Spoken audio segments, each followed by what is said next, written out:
Sa pagsakay namin sa Roro, unti-unting bumungad ang mga tanawing nagbibigay ng panibagong sigla sa bawat manlalakbay.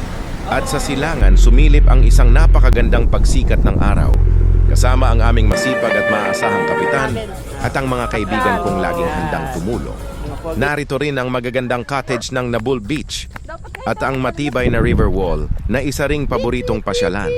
Masisilayan ng malinaw na tubig at payapang dalampasigan ng San Jose 1. Pati ang bagong seawall na dagdag ganda sa lugar. Habang sa kanluran naman dahan-dahang lumulubog ang araw. Walang tatalo sa sariwa at masarap na isdang bagong huli, lalo na kapag inihaw kasama ang mga mahal sa buhay.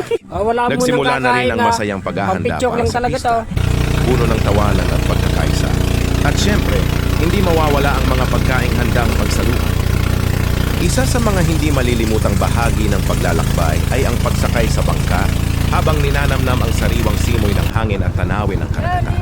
Sa bawat paglayag, mas lalo naming nasilayan ang malakristal na dagat at mga tanawing tunay na kahanga-hanga. At sa wakas, narating namin ang napakagandang Bahia Beach sa Pola. Napakasarap maglakad sa puting, buhangin habang dinadampi ng malakristal.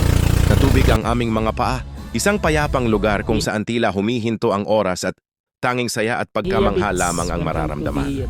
Mas lalong sumaya ang aming bakasyon sa paghahanda ng pagkain kasama ang mga kaibigan at kamag-anak. Sa bawat kwentuhan, tawanan at pagsasalo, mas tumitibay ang samahang hindi matutumbasan ng anumang bagay.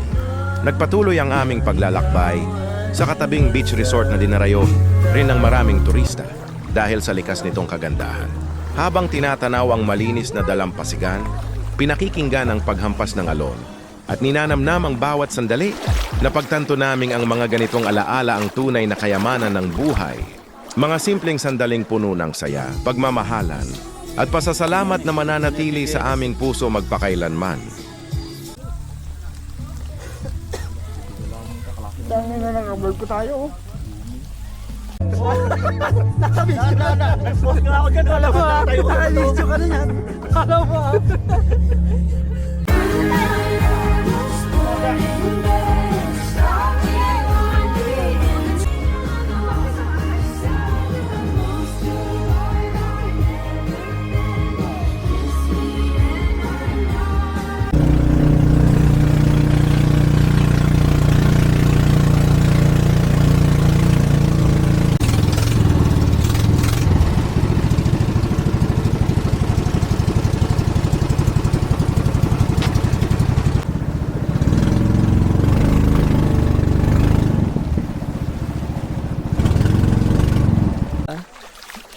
Bulok-bulok kung tawagin. Dahil dun sa kabila pag low tide, hindi na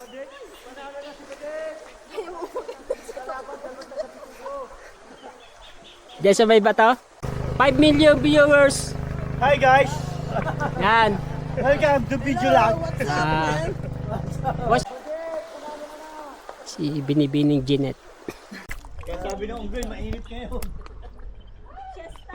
Dapat may dala ka saging, isang piling.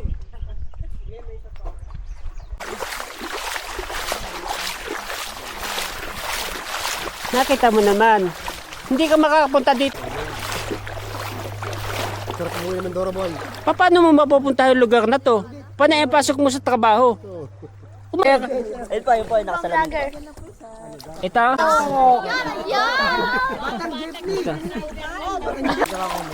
Hindi yung bata. Oh. Ha? Sige, pat namin. Dito, napakalinaw din ng tubig dito. Walang masyadong naliligo.